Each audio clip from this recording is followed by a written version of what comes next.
Man, I'm like so addicted right now. It's Big half insane. marathon guy over here. Yeah, we didn't even plan to do it. We were at dinner, me and my friend who I've been training with, and we were at dinner and we got a text from one of our other friends, and he's like, "Hey, you want to run a half marathon in 10 hours just for fun?" And at that point, I think we only ran 10 miles max. We were like, "Sure, why Yep. not? Let's just do it."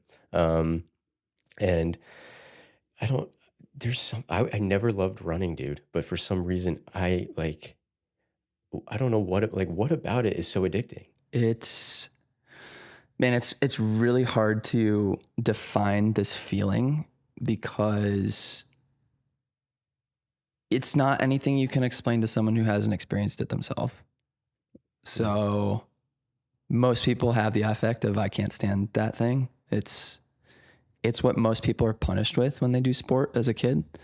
And right. so people have a really negative association with running. And I think what really unlocks it for people is if they put a goal on the calendar and really Mm, commit themselves to it in combination with a good training plan and recognizing that easy running helps you fall in love with running. So people are under the impression that they have to like redline it every single run to get yeah. better. They have to be gassed, hands on knees, like every single time they go out and train. And that's actually the opposite of what it is. To get yourself fit, to get yourself ready to run any kind of distance race, it takes 80 to 90% easy running. And that's a pace where Mm, you can hold a conversation for the entirety of the run, which is so counterintuitive to so many people. right. But once you start getting into that rhythm and finding the discipline of doing that for a couple weeks in a row, it's this self-reinforcing pattern where you're like, oh, wait, I'm committed to this now and I want to keep doing it. And then you start feeling all the benefits of the endorphins you experience in and after the run, the mental clarity you get when you're on the run, the reflection, the time Yeah. alone, the Yeah. therapeutic process of it. Where then you're like, oh, wait, this is so much more than just a physical activity. Hmm. Yeah.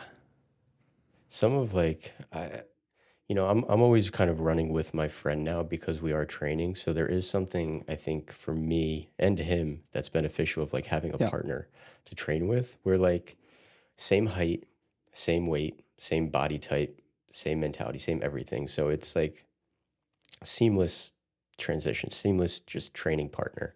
But a lot of like the some of the great ideas I've had over the past like 4 or 5 months, maybe 3 months, have been from these longer runs, from these runs where I'm like, oh, that's a pretty cool idea. And it's just because I'm not really stressed about Mhm. anything. I'm just kind of like freely thinking about random things that pop into my head or just things that kind of come in and out. It's it's insane how much I've come to love running, especially after my ankle injury where I wasn't able to walk for like 2 months. And then, like, once I wasn't able to walk, I was like, oh, I missed this simple thing of just like jogging or walking anywhere. And I think that was kind of what the motivation was to really start running for me. Yeah. And even, yeah, I have a correlation with that too. Far less intense than yours, but like just having bouts of illness and not being able to run, Mm, you reflect on it and you're just like, man, you just take for granted when you're healthy. It's so easy to be caught up. And I said this in my Chicago block last year in the series, where whenever you're racing, especially a marathon, you get into the wall territory, which is around mile 20 and beyond, right. and you really start suffering and your mind really starts attacking you. And it's just this fight between body and mind. And I really came to the conclusion, understanding that in that moment, it's such a privilege to be experiencing that pain. That whole Mm, concept of like mm, that suffering in that moment is such a privilege to be healthy enough and fit right. enough to race that distance and experience that pain, because so many people are sitting on the sidelines with an injury, or their health isn't good enough, or their training block wasn't robust enough to be able to race, and they're looking at you and they're like, just be happy you get to race this thing, be happy you get to Right. enjoy all the experiences you get on that race course. And then that's insanely motivating when you have that perspective, because you're like, this is a Love privilege to be that. in this pain cave now. Hmm. And then it helps you run so much better, because you're like, I'm not going to take this Right. for granted. And Yeah. until you really experience one of those things where you have to sit on the sidelines and experience watching your friends run and doing it without you. And all they get to experience all the things and love. You're like, oh man, I'm not going to take it for Yeah. granted again. Yeah. I think it's like even like training, just the perspective of like telling yourself, oh, I have to run today, but no, you get Mm-hmm. to run today, or I have to work out. No, you get Mm-hmm. to work out today. I think like that shift in mentality is such an important part of just recognizing how lucky you are to be able to just walk and like do Yep. something. It's And amazing. the same thing goes for business too. It's like you can Yeah, be right. so bogged down by all the things you need to do, but like if you have jobs, you have clients, you have work to do, like same perspective. It's just like, man, it may be boring, it may be repetitive, it may not be the thing you want to Yeah. do, but man, what a blessing it is to have a paycheck come Mhm. in, even if it is XYZ commercial work that you've done a gazillion times and is cookie cutter Yeah. vanilla. 100%. I say this like I've been doing a couple of these like mentorship calls recently with Mm-hmm. people, and the thing that I see consistently is people are always trying to get out of the like, I'm sick of these little jobs that I'm doing, these tiny things, and I get that.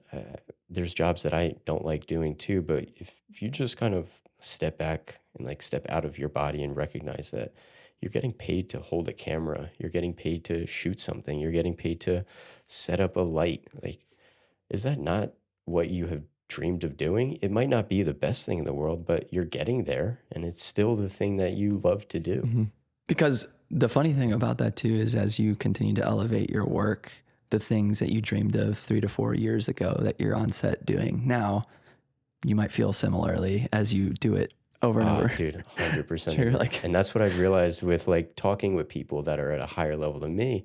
And I'm like, how many jobs do you do that are mundane versus creative? And they're like, well, you're always going to do mundane jobs. It's just that the level of those mundane jobs change as your level mm-hmm. changes, Yep, which I find is really higher fascinating. budgets and all that. And it's great to find, if you have the opportunity to surround yourself with people like that, to reinforce that, to just be like, Mhm. no, there's, like the harsh reality of life is that these things exist at every level, and so Yeah. again, if you approach it with the mentality of I get to instead of I have to, uh, Mhm.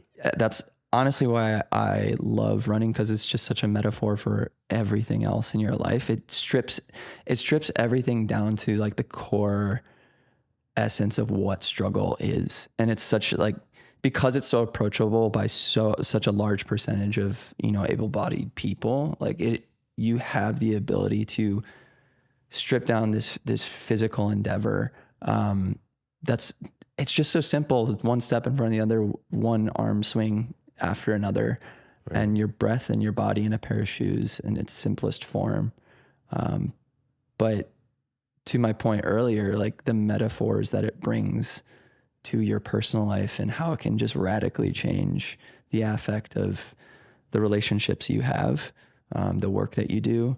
It's deeply transformative and something I always want people to at least entertain if you're able to do, to Yeah. just at least give it a try, because you don't know what it could do for you and the feelings you can experience when doing it.